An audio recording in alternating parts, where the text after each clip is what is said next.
The night is thick with a quiet that feels like a secret conversation between shadows. You sit alone, the glow of your screen a pale, artificial moon, and you notice the way your heart beats faster whenever someone touches your empathy, when they lean into your warmth and, unknowing or not, feed off it like a lantern in a storm.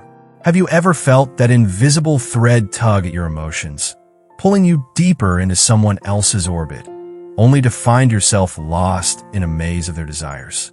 You are not alone, and the answer may be darker and more intoxicating than you imagine. Picture yourself walking through a forest at twilight, the trees whispering in a language older than language itself. Each step you take is guided by a silent pulse, an unseen current that seems to know the hidden pathways of your soul.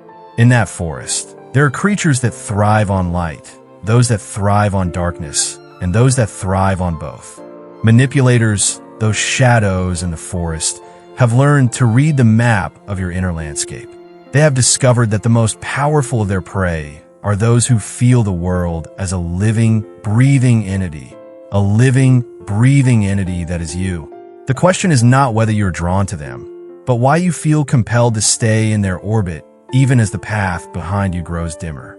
Think about the times when you have felt this sudden, inexplicable urge to help someone, to give them your time, your energy, your very sense of self, without any clear return. Have you ever noticed that the more you give, the more you feel drained, as if the light you were sharing has been siphoned away? The darkness of their intention is not always obvious. It is wrapped in a veil of kindness, wrapped in the promise of understanding. Yet, the veil is a mask, and behind it lies a hunger for control, a need to manipulate the very essence of your compassion. In the world of the unconscious, there is a subtle dance between the known and the unknown. It is a dance that has been choreographed by the archetypal forces of the psyche, where the shadow seeks to absorb the light, and the light seeks to illuminate the shadow. You may have felt the pull of this dance before, but you might not have seen the invisible hand that guides it. The question you might ask yourself is, why do these manipulators find the empath's heart so irresistible? What is the secret that makes your sensitivity a magnet for their dark designs? Imagine a hidden room in your mind, a place where your most vulnerable thoughts and feelings reside. The manipulators are not just looking for a key. They're searching for the lock itself, the very mechanism that holds your empathy. They have learned to listen to the rhythm of your heart, to anticipate the way your mind wanders, and to plant seeds of doubt that grow into a fertile ground for their control. They do not merely want your attention. They want your essence, your emotional currency, your willingness to sacrifice your own boundaries for the sake of others. You may be wondering if this is a curse or a choice. Is it a cosmic joke or a silent tragedy? The truth is, you have been invited into a realm where the line between giving and losing yourself is razor thin. The darkness that surrounds you is not just a metaphor. It is a living, breathing force that can be felt in the quiet moments when you sense that someone is watching your every move. It is a force that can be harnessed, but only if you recognize it first. So as you sit in the glow of the screen, let your mind drift to the shadows that linger in the corners of your thoughts. Let the silence be a portal, not a void. You are about to step into a world where the hidden truths of the psyche meet the ancient whispers of the occult. You will discover why manipulators are drawn to empaths, and what this means for the way you navigate the world around you. The journey begins now, and the path is as alluring as it is perilous. Are you ready to walk it? The first time you feel someone's gaze linger on you, it can feel like a gentle breeze, soft, reassuring, almost invisible. Yet, that same breeze can carry a hidden weight, a pressure that compels you to bend, to lean, to offer more of yourself than you ever intended. Consider the subtle shift that occurs when a new person enters your life. Their presence brightens your days, but soon the brightness fades, replaced by a quiet exhaustion that settles in your bones. That exhaustion is not merely fatigue. It is the draining of your emotional currency, a silent transaction you never consciously agreed to. When a manipulator approaches an empath, they do not merely seek companionship. They seek a reservoir of emotional energy that can be siphoned and redirected. The empath's innate ability to absorb and reflect feelings acts like a mirror, amplifying the manipulator's own anxieties and insecurities. In the language of psychology, this is a form of emotional contagion, where one person's affective state triggers a corresponding state in another. The empath's brain, wired with heightened activity in the mirror neuron system, becomes a conduit for the manipulator's emotional storms. Now, imagine a scenario where a partner consistently praises you for your sensitivity, calling you the one who understands everything. Initially, this flattery feels like a warm hug. However, as the compliments accumulate, you start to internalize the idea that your worth is tied to their approval. This subtle shift is a classic example of love bombing, a tactic used by manipulators to quickly cement a bond. By flooding you with admiration, they create a dependency loop, making it harder for you to recognize when the affection turns into control. Furthermore, the manipulator often employs a technique called feeling the pain, feeling the love. They intentionally provoke a moment of vulnerability, such as a sudden argument or a whispered accusation. You, driven by your empathic nature, rush to soothe the conflict, to restore harmony, to reestablish the emotional equilibrium. In doing so, you inadvertently reinforce the manipulator's narrative that you are the sole source of peace in the relationship. Over time, the manipulator's influence grows, and your self-esteem begins to hinge on their mood. Conversely, consider the concept of boundary erosion. Initially, you set clear limits. You will not stay up late texting. You will not share personal details before you feel comfortable. The manipulator, however, gradually chips away at these boundaries through subtle suggestions, such as, "I just need to know what you're doing right now."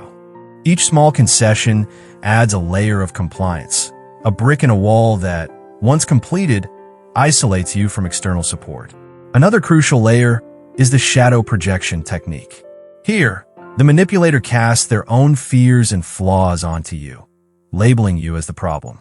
When you question their behavior, they accuse you of being overly sensitive or controlling. This projection forces you to confront your own insecurities, a process that can be disorienting and exhausting. The result? A cycle of self-doubt and increased compliance. In practical terms, the first step toward breaking this cycle is to cultivate a practice of reflective journaling. Each night, write down moments where you felt pressure to give more than you were comfortable with. Notice the triggers, specific words, gestures, or topics that activate your empathic response. By externalizing these experiences, you begin to see patterns that were once hidden in the shadows of your mind.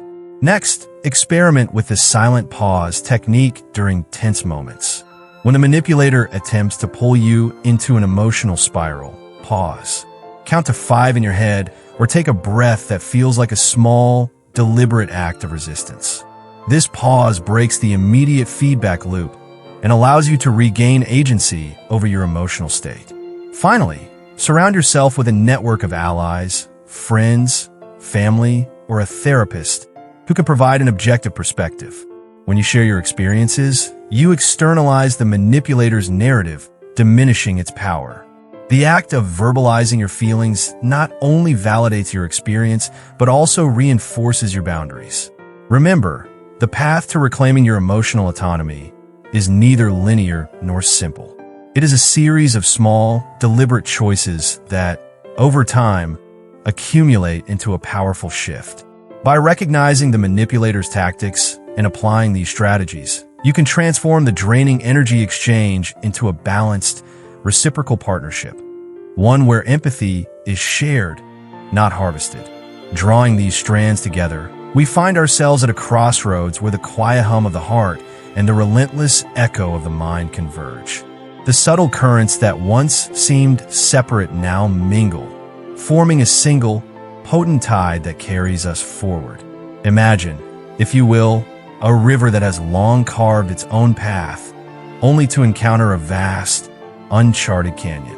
At that moment, the water no longer flows in isolation. It gathers, and becomes a powerful force that can shape stone itself. In our own emotional landscapes, The forces of attachment, projection, and boundary erosion have coalesced into a dynamic that reshapes how we navigate relationships. As we pivot toward the final reflection, the interplay between empathy and manipulation feels less like a battle and more like a dance. One where the steps are often misread, yet the rhythm persists.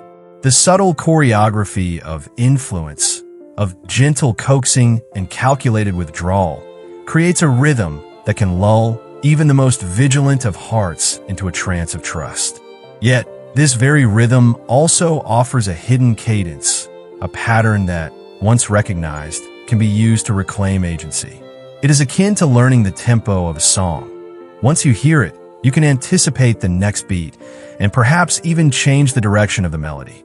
Reflecting on this journey so far, you can sense how the layers of psychological insight and the threads of occult symbolism have intertwined, forming a tapestry that is both intricate and revealing. The tapestry does not merely hang on the wall. It invites you to trace its motifs with your fingertips, to feel the texture of each thread as it connects to the next. In this sense, the narrative we have woven is not a static picture, but a living organism that responds to the touch of your awareness. Each strand, whether it be the shadow, the archetype, or the hidden energy, plays a role in shaping the whole, and it is through this interdependence that we find a new kind of understanding. In light of these insights, the path forward becomes clearer, not because the destination has been preordained, but because the journey itself has revealed the contours of possibility. The subtle shift from passive receipt to active engagement is not a sudden leap. It is a gradual ascent, like climbing a staircase that rises unseen beneath the surface of our daily interactions. Each step, taken with intention, lifts us higher, granting a broader view of the terrain that surrounds us. And as the ascent continues, the air grows thinner, the horizon expands, and the weight of the past begins to feel less like a burden and more like a foundation. You might wonder at this juncture whether the path you're treading feels familiar or entirely new. The answer lies in the realization that every choice you make, no matter how small, echoes through the chambers of your own psyche. It is a reminder that the most powerful transformation often begins with a single breath, a single pause, a single act of noticing. The resonance of these moments, like ripples on a pond, extends far beyond the point of origin, touching every aspect of your relational landscape. As the story of your inner world unfolds, the interplay of light and shadow, of desire and restraint, becomes a map that guides you toward a place where you can observe without being consumed. The journey has not been about discarding the past or erasing the lessons learned. It has been about integrating them into a new narrative, one that honors your capacity to feel deeply while also safeguarding your autonomy. The final steps of this voyage are not the end, but a new beginning, a horizon that invites you to step forward with curiosity, courage, and the quiet confidence that comes from knowing the contours of your own heart.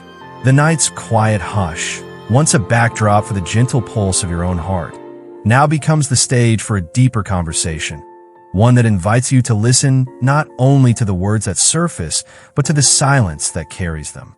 In the interplay of light and shadow, where empathy meets manipulation, you have discovered a truth that is both unsettling and liberating. The very qualities that allow you to connect with others can also become a gateway for those who seek to harness the connection for their own ends. Yet this realization does not condemn you. It equips you with a map, a compass that points toward a more conscious, intentional way of being in the world. When you stand at the threshold of this new awareness, you find yourself holding a mirror that reflects not only your own image, but the patterns that have shaped your relationships. The mirror does not merely reveal what is. It invites you to ask why. The answer lies not in blame or regret, but in the quiet recognition that each interaction is a dialogue between two worlds, one of conscious intent, the other of unconscious design. In this dialogue, you have the power to choose your voice, to set the tone, and to decide whether you will be the conduit of energy or the steward of your own essence. The core of this insight is that empathy, when understood as a dynamic force rather than a static trait, can be harnessed to create boundaries that protect and nurture. It is not a matter of turning off your sensitivity. Rather, it is about channeling it with purpose so that you become a vessel for compassion that does not lose itself in the currents of another's needs. By learning to recognize the subtle currents of manipulation, the gentle tug, the sudden pull, you can steer your emotional ship with confidence, ensuring that your course remains true to your own values. In this journey, you also encounter the ancient concept of the shadow, the part of yourself that holds the untamed, raw emotions you have long hidden. The shadow is not a villain. It is a repository of untapped potential, a reminder that to heal, you must first face the parts of yourself that have been cast aside. By inviting the shadow into your conscious awareness, you transform it from a source of vulnerability into a wellspring of strength. The more you integrate this shadow, the more resilient you become, and the more you can offer genuine, unburdened empathy to those around you. The implication of all this is profound. It suggests that the path to healthier relationships does not lie in denying or suppressing your emotional gifts, but in cultivating a heightened sense of self-awareness and intentionality. When you become a conscious steward of your empathy, you shift from being a passive recipient of others' emotional currency to an active participant in the exchange of love and respect. This shift is not instantaneous. It is a gradual unfolding, a series of small, deliberate steps that, over time, create a new rhythm in your relational dance. So, as you move forward, remember that the true practice begins now, in the space between your breath and your thoughts. Each moment offers a chance to pause, to assess, and to choose. The power to shape your interactions rests within you, in the quiet center of your being where your heart and mind meet. By honoring this center, you not only safeguard your own well-being, but also create a ripple effect that can transform the way you connect with the world. Let this realization be the seed that grows into a garden of mindful compassion, where you can give freely yet wisely, and where your empathy becomes a bridge rather than a bridge to be crossed by those who would use it. The night's quiet hush will no longer be a silent witness to your vulnerability, but a companion in your journey toward a deeper, more authentic connection with yourself and with others.